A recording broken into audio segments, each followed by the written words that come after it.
Mas hoje, culto de Páscoa, a Páscoa do Senhor, não tem como nós falarmos de nenhum outro assunto, e eu meditei muito durante a semana toda acerca desse assunto, acerca desse tema tão lindo, tão importante, a Páscoa do Senhor. Eu queria já pedir para você, por favor, deixar a sua Bíblia aberta, não vamos ainda ler, mas já procure ali na sua Bíblia, Êxodo, livro de Êxodo, capítulo 12.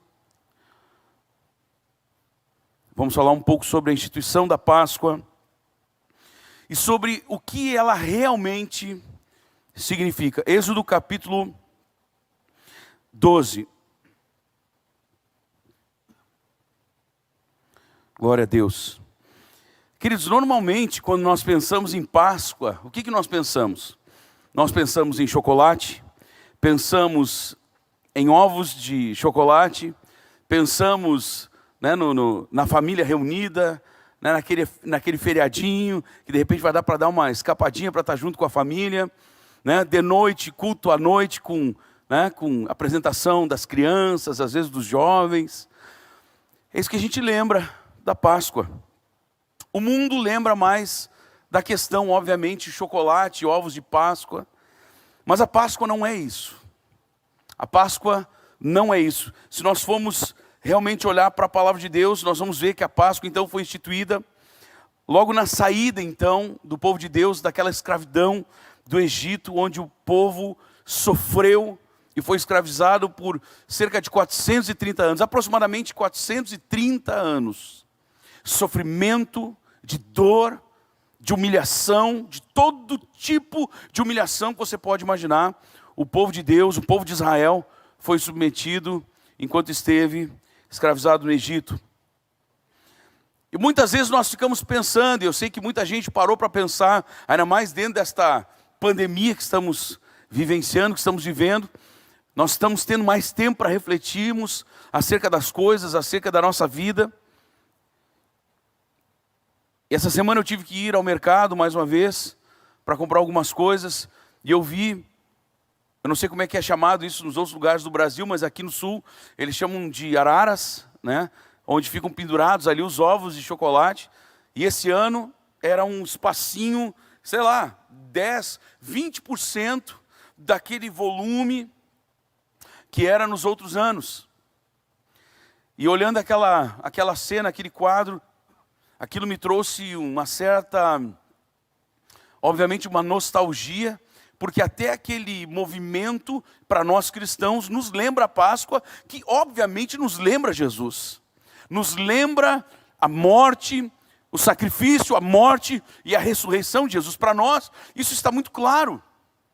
Só que na verdade, queridos, a Páscoa, ela não foi instituída quando Jesus viveu, morreu, desceu ao inferno e ressuscitou, não. Ela já veio lá em Êxodo capítulo 12, se você puder abrir, por favor, a sua Bíblia lá, Êxodo capítulo 12. O título já diz, a instituição da Páscoa. E diz assim no versículo 1, o Senhor disse a Moisés e a Arão na terra do Egito. Para você que entrou agora na transmissão, estamos em Êxodo capítulo 12, versículo 1, mais uma vez. O Senhor disse a Moisés e a Arão na terra do Egito, este mês será para vocês o principal dos meses. Será o primeiro mês do ano. Na verdade, os judeus, o povo de Israel, eles têm, ou os judeus no caso, eles têm dois inícios de ano, duas datas. Uma é a civil e a outra, vamos dizer assim, a religiosa. E muito interessante, essa aqui seria então o ponto da fé do povo judeu. Este mês será para vocês o principal dos meses. Será o primeiro mês do ano. Falem a toda a congregação de Israel, dizendo, no dia 10 deste mês, cada um tomará para si um cordeiro. Vamos dar uma parada aqui, me ajuda a lembrar, pastor Roger. Estou ali cada um tomará para si um cordeiro. O que é isso aqui, amados?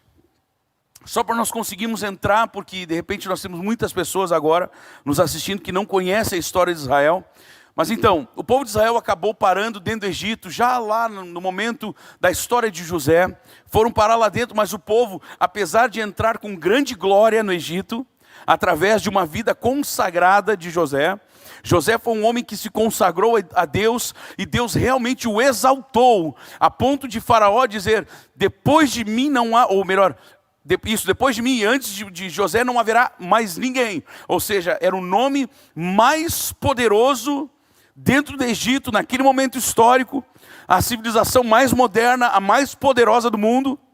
E lá estava José, um homem fiel a Deus, que foi elevado ao cargo mais alto abaixo de Faraó. E o povo então de Israel entra por cima no Egito. Mas com o decorrer dos tempos, dos anos, o povo foi se entregando a toda uma cultura. Desculpa se alguém hoje aqui nos assiste e é de origem, não estou falando nada, não estou fazendo nenhum tipo de racismo aqui, mas toda uma cultura pagã, toda uma cultura completamente diferente e distorcida e fora dos padrões de Deus. E o povo de Israel começou a se entregar àquilo e se misturar com aquilo, e acabou então por escravizado no Egito. E durante 430 anos, de dor, de luta, de humilhação ou de humilhações, o povo começa então, obviamente, já desde o início a clamar e pedir a Deus por um libertador. Começaram a clamar a Deus pela libertação. E Deus então levanta Moisés. Aqueles que já estudaram um pouquinho mais ou muito talvez sobre teologia já entendem ali em Moisés uma imagem, um reflexo daquele que seria o libertador, o Messias, claro, entenda, um reflexo, não era ele, mas uma imagem de um libertador. E Moisés então é levantado com poder no meio do Egito. E Moisés chega para Faraó e diz, deixa, assim diz o Senhor, deixe o meu povo ir. E Faraó, obviamente, imagina todas as pirâmides, aquelas construções gigantescas foram construídas, foram levantadas, a suor, sangue, morte de milhares, de dezenas, talvez centenas de milhares de judeus. E obviamente quando o Faraó ouviu falar disso, ele disse, esse rapaz aqui está louco, por isso que ele não está mais com a gente, porque eles andavam juntos, obviamente, antes de Moisés ser mandado para fora do Egito. E acontece que Faraó disse, não, de jeito nenhum, porque obviamente toda a mão de obra, tudo que estava sendo levantado no Egito era fruto da escravidão do povo de Deus. E o povo de Deus então clama a Deus, e Deus envia o libertador, envia Moisés. E Moisés então com mão poderosa, como boca de Deus, aqui na terra, chega para Faraó e diz assim, assim diz o Senhor, deixa o meu povo ir embora. E Faraó disse não. E ali Deus começa, então estou tentando encurtar uma história tão linda, amados, mas é que o tempo também não é tão grande. Eu vi alguns pastores fracionando isso em 2, 3, 4 pregações, e estarão liberando agora nos dias. De repente a gente pode fazer algo desse tipo também. Mas acontece então que, para que Faraó viesse a acordar, Deus começa a liberar pragas sobre o Egito. E dizem os teólogos, os estudiosos, que cada uma dessas pragas vinha para humilhar um dos grandes deuses que estavam sobre, vou botar até entre aspas, dos grandes deuses, porque Deus só tem o nosso. Não existe outro Deus. Não existem outros deuses. E aí acontece que as pragas vão acontecendo, você sabe, quando o rio Nilo foi transformado, suas águas foram transformadas em sangue, você sabe dos gafanhotos, você conhece. Mas chega na última praga, ou melhor, quando estava da 9ª para a 10ª, Deus ainda avisa Moisés, a próxima praga vai sair da boca do próprio Faraó. E ali eles começam a contender, a discutir sobre a libertação do povo de Israel, e de repente, Faraó enlouquece. Ele diz assim, quer saber de uma coisa, Moisés? Eu vou mandar matar todos os primogênitos da casa de Israel. E quando Faraó fala isso, obviamente até o próprio Moisés tremeu. Porque ele sabia que aquela era então a próxima praga que viria sobre quem? Sobre o Egito, e não sobre Israel. Só que, obviamente, quando essa praga foi liberada, o que aconteceria? Todos os primogênitos morreriam. Repita aí para você mesmo, para sua família: todos os primogênitos morreriam. E obviamente o povo de Israel começou a clamar a Deus, porque sabia que aquilo de fato aconteceria. E aí então vem a instrução, por isso que começa: o Senhor disse a Moisés e Arão na terra do Egito, versículo 2: este mês será para vocês o principal dos meses, será o primeiro mês do ano. Falem a toda a congregação de Israel, dizendo: no dia 10 deste mês, cada um tomará para si um cordeiro, segundo a casa dos pais, um cordeiro para cada família. Mas se a família for pequena para um cordeiro, então o chefe da família convidará o seu vizinho mais próximo, conforme o número de pessoas, conforme o que cada um puder comer. Por aí vocês calcularão quantos são necessários para o cordeiro.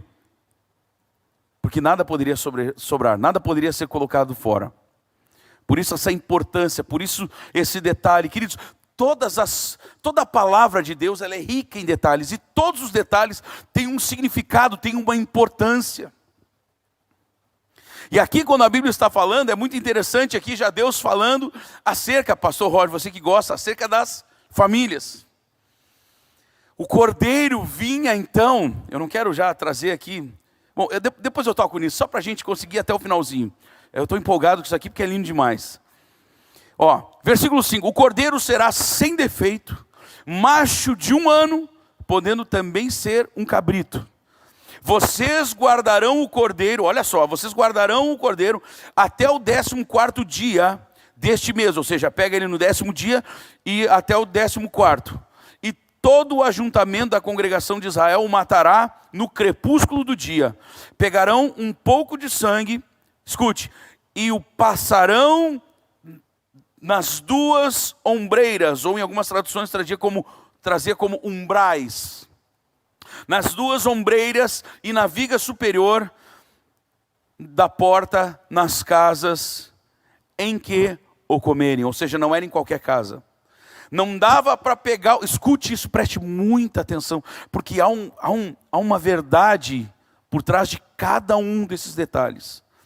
Pegarão um pouco do sangue e o passarão nas 2 ombreiras e na viga superior da porta, nas casas em que o comerem. Ou seja, não dava para simplesmente uma família come aqui, manda um pouco do cordeiro para outra família lá, e aí passa, não. Vamos reunir, vamos congregar. Vamos congregar. Meu querido, esse lance do online é só por esse tempo, depois nós temos que voltar a congregar, queridos. Não vamos nos acostumar com o sofazinho da nossa casa, que não é desse jeito não.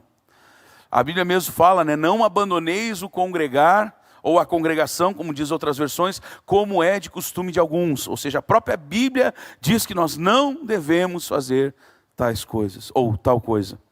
Versículo 8: naquela noite, comerão a carne assada no fogo, ou seja, não dá para fazer na panela, não dá para fazer ensopado, não dava para fazer numa chapinha, um fritinho, não, era assado.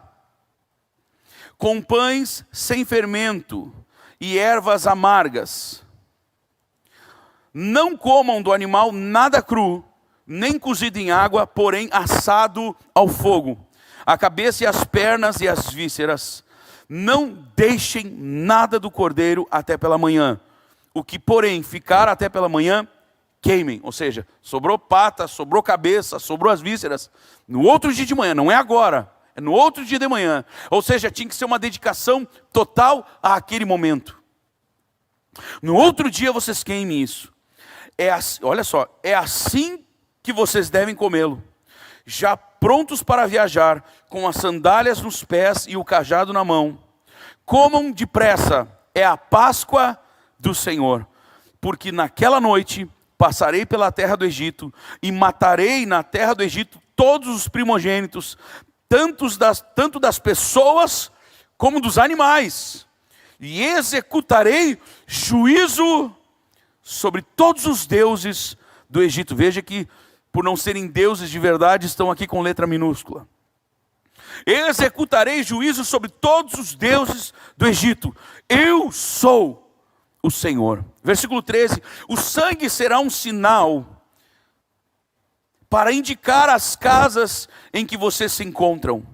Quando eu vir o sangue, passarei por vocês, e não haverá entre vocês praga destruidora, quando eu ferir a terra do Egito. Este dia lhe será por memorial, e vocês o celebrarão como festa ao Senhor.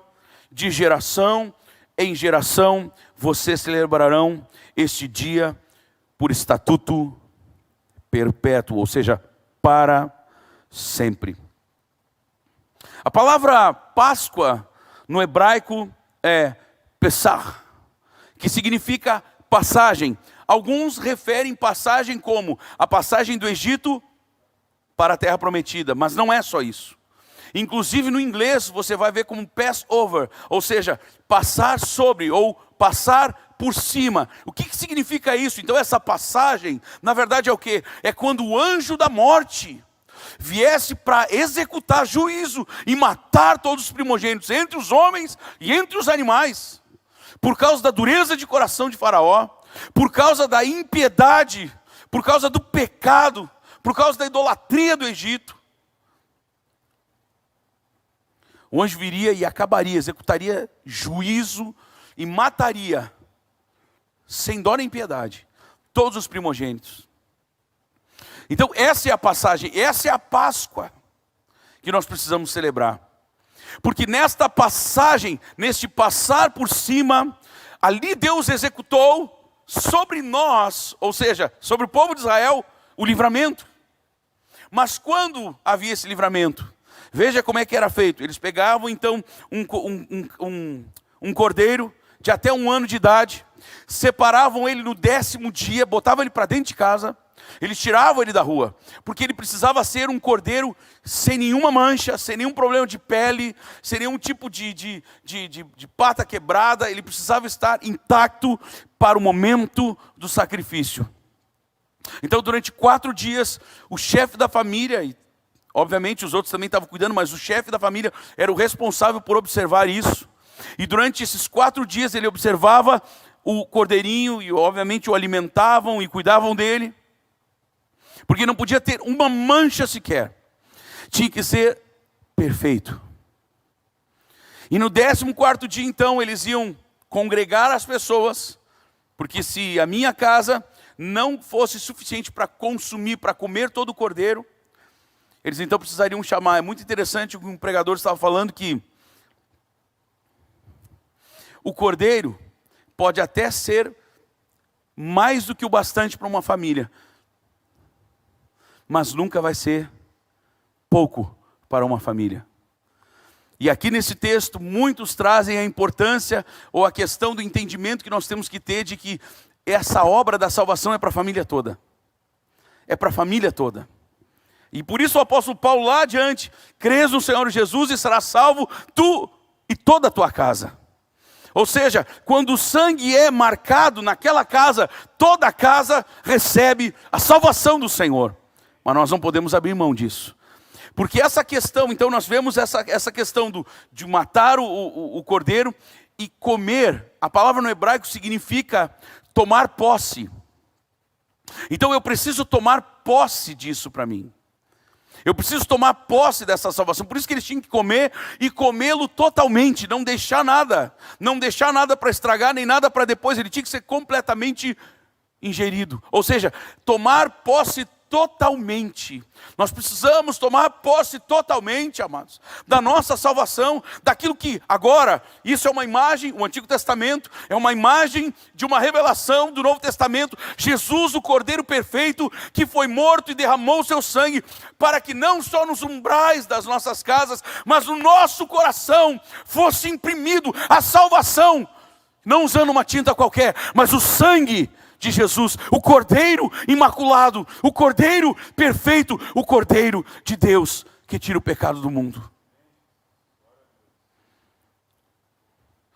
E eles comiam não só a carne do cordeiro, mas comiam também pães asmos, que seria o pão sem fermento. Para o judeu, o fermento ele simbolizava o pecado.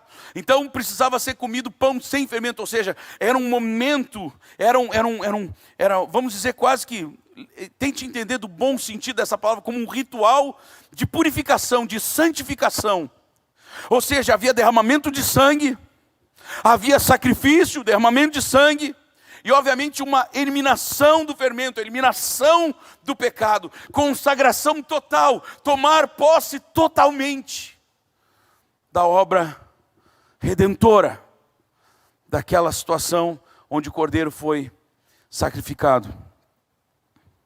E aquelas ervas amargas, e era para eles continuarem fazendo isso por ordem de Deus, de forma perpétua, ou seja, para sempre, para que sempre o povo viesse a lembrar dos tempos amargos que os seus ancestrais passaram dentro do Egito, e obviamente para lembrar do grande livramento que Deus executou, imolando, sacrificando o cordeiro, passando o sangue. Interessante que sempre que o anjo vinha então, e ele enxergava, o momento em que ele enxergasse, ele passaria por sobre aquela casa sem tocar nas pessoas. Como é que diz ali? Voltando lá no texto. Pegarão um pouco do sangue e o passarão nas duas ombreiras e na viga superior da porta, nas casas em que o comerem. Naquela noite comerão a carne assada no fogo, com pães sem fermento e ervas amargas. Não comam do animal nada cru, nem cozido em água, porém assado ao fogo. Então, se tivesse alguma tradição aqui nessa questão, come peixe, não come peixe, come churrasco, não come, então o lance é comer cordeiro. Ninguém vai errar. E tem que ser assado. Não deixem nada do cordeiro até pela manhã. O que, porém, ficar até pela manhã, queimem. E é assim que vocês devem comê-lo, já prontos para viajar, com as sandálias. Aqui está falando da redenção, ou seja, quando nós realmente, glória a Deus, quando o sangue de Jesus marca as nossas vidas, amados, quando o sangue de Jesus é passado sobre nós, não só mais agora sobre os umbrais ou ombreiras, agora Ele reveste, Ele cobre a nossa vida, o nosso coração, o nosso ser. Precisamos estar preparados para esta viagem, para esta saída, para deixarmos esta terra, porque o Rei Jesus está voltando. Mesmo que Ele não volte hoje, mesmo que Ele não volte dentro do período da nossa existência, devemos caminhar todos os dias, como se Ele estivesse batendo as portas, para nos próximos minutos levar a sua igreja. Essa é a ideia que Deus nos passa aqui, amados. Esse é o sentimento que nós precisamos carregar em nossos corações. Aleluia. Escute, com sandálias nos pés e com o cajado na mão, comam depressa. Ou seja, há uma urgência. Há uma urgência. Tomem posse direto. Tomem posse depressa. Tomem posse ligeiro. Não se demorem. Eu digo para você, meu amigo, minha amiga, meu irmão e irmã, que talvez não tenha andado como Deus realmente quer que você ande, apresse-se em entregar o seu coração totalmente ao Senhor Jesus. Precisa ser hoje, precisa ser agora. O Cordeiro já teve o seu sangue derramado por cada um de nós. Não é mais tempo de brincarmos, não é mais tempo de ficarmos comendo o fermento deste mundo. É tempo de santificação. É tempo de separação, amados. Escute, é a Páscoa do Senhor, porque naquela noite, versículo 12, Êxodo 12, 12. Porque naquela noite passarei pela terra do Egito e matarei na terra do Egito todos os primogênitos, tanto das pessoas como dos animais, e executarei juízo sobre todos os deuses do Egito. 13. O sangue será um sinal para indicar as casas em que você se encontra. Quando eu vir o sangue, passarei por vocês, e não haverá entre vocês praga destruidora, no momento em que eu ferir a terra do Egito. Então aqui fica mais um sinal para nós. Em qualquer casa, fosse ela do povo de Israel, como também dos egípcios. Se nós fôssemos olhar, tinha um filme muito antigo, um clássico do cinema mundial, Os 10 Mandamentos, The Ten Commandments. Eu não me lembro o nome do rapaz lá, Charlton Heston, uma coisa assim. Eu não lembro. Fez muitos filmes. E nesse filme antigo, sei lá, uma produção de... Alguém acha para mim, pastor Roger, Os 10 Mandamentos, o mais antigo que tem aí, de Charlton, ou coisa parecida com isso. Se eu estou errando o nome, me perdoem. É isso, né? Charlton Heston. De que ano é isso, gente? Vocês lembram aí? Procura, sei lá quantos anos para trás. Mostra muitos egípcios sendo salvos. Porque entenderam, porque aprenderam. Ou seja, queridos, se nós fôssemos olhar hoje, não vamos ter tempo, mas a Bíblia fala, o apóstolo Paulo fala isso, não só para os israelitas, não só para os judeus, mas também para os gentios. Quem são gentios? Senão todos aqueles que não eram pertencentes ao povo de Israel. Então a salvação não é só para o judeu. 1956, eu achei que era 50 alguma coisa, mas pensa num filme tremendo. Se você achar, tenho certeza que você vai olhar os efeitos especiais, e hoje muitos vão chamar de defeitos especiais, né? Mas incrível. Incrível. Toda aquela encenação, na verdade são quase 4 horas de filme, 3 horas e tanto. Aquilo tremendo, os sinais que Deus fez para libertar o seu povo. Continue comigo aqui, por favor. E será, mais uma vez, versículo 13, o sangue será um sinal para indicar as casas em que vocês se encontram. Quando eu vir o sangue, passarei por vocês. O que nós trazemos para nós nos dias de hoje? Onde Deus enxergar, queridos, onde o reino espiritual enxergar o sangue do Cordeiro perfeito, o Cordeiro de Deus que tira o pecado do mundo, falando de Jesus, onde for enxergado, onde for entendido, onde for compreendido o sangue, ou seja, o perdão.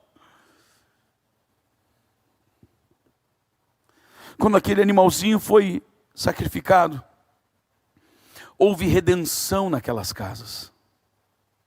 Quando aquele sangue daquele cordeiro foi derramado, houve redenção naquelas casas.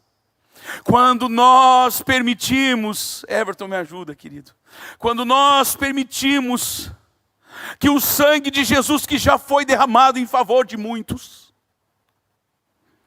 quando nós permitimos que o sangue do Cordeiro venha sobre a nossa vida, amados, o mesmo livramento que aconteceu,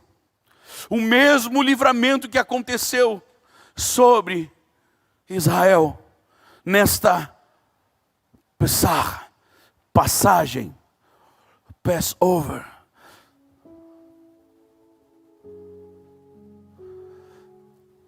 desta vez Deus não estará passando com destruição e juízo, mas com salvação e livramento. Quantas pessoas hoje celebram a Páscoa de uma forma tão fútil? Lógico que chocolate é muito gostoso, mas chocolate não é nada. Aqueles ovos não significam absolutamente nada.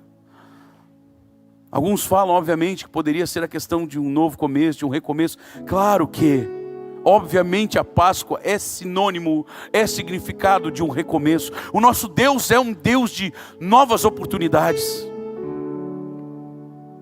O nosso Deus é um Deus de novos começos. Mas é tão sério isso, a questão do pecado nas nossas vidas, amados, que Deus fez isso para este memorial. Comerão pão sem fermento, porque eles tinham o entendimento do fermento ser o pecado. Ou seja, vocês não podem colocar para dentro de vocês. Isso era um memorial, amados. E nós precisamos trazer à memória isso, se Deus nos permitir, não só na Páscoa, mas que todos os dias,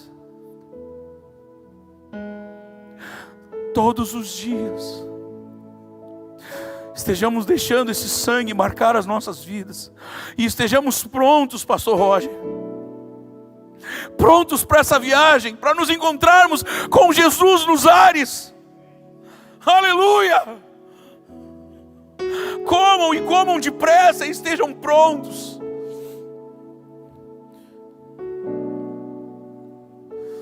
Alguém talvez que não me conheça vai dizer: o pastor deve estar assustado com esse Covid-19, achando que Jesus está voltando.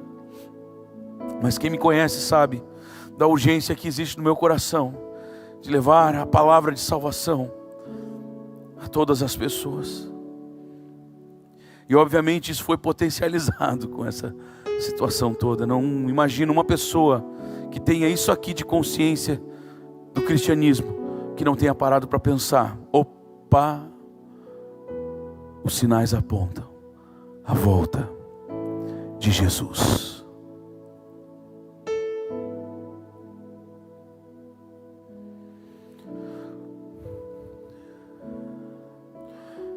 Que essa Páscoa não seja só para nós um mero símbolo. Que essa Páscoa não seja para nós tão somente o comer chocolates. Mas que essa Páscoa, aleluia, seja para todos nós uma passagem. Uma passagem para um novo nível de fé, para um novo nível de cristianismo, para um novo nível de sermos discípulos deste Jesus que nos ama e que se fez Cordeiro Imaculado. Hoje era o melhor dia para a ceia. Hoje era o melhor dia.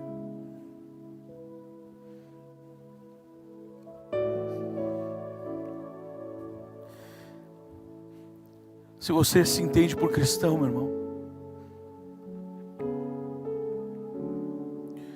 que a morte de Jesus não seja para você e para mim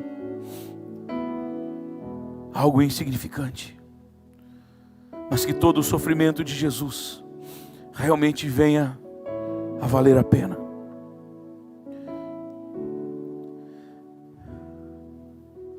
E que essa Páscoa seja realmente uma passagem para todos nós, como eu falei antes, para um novo nível de fé, para um novo nível nesta caminhada e nesse aprendizado como discípulos de Jesus.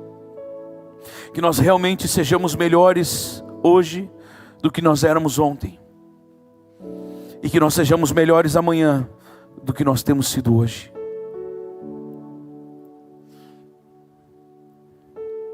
Que nós possamos entender não só como um memorial,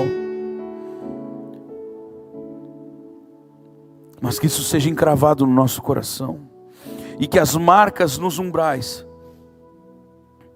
não sejam nos umbrais nas nossas vidas, mas que sejam marcas eternas em nossos corações.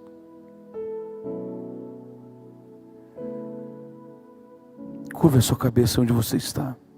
Feche os seus olhos. Pai, nós nos humilhamos diante de Ti neste culto de Páscoa. Nós nos humilhamos debaixo da Tua poderosa mão e Te pedimos, meu Deus e meu Pai,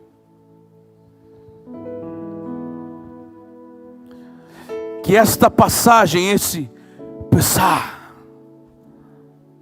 seja muito mais do que uma simples palavra na língua original em que o Antigo Testamento foi escrito, o hebraico, mas que esta palavra seja gravada nos nossos corações, Senhor, assim como a Tua lei foi gravada naquelas tábuas. Pai, nós nos humilhamos nessa noite diante de Ti, Pai.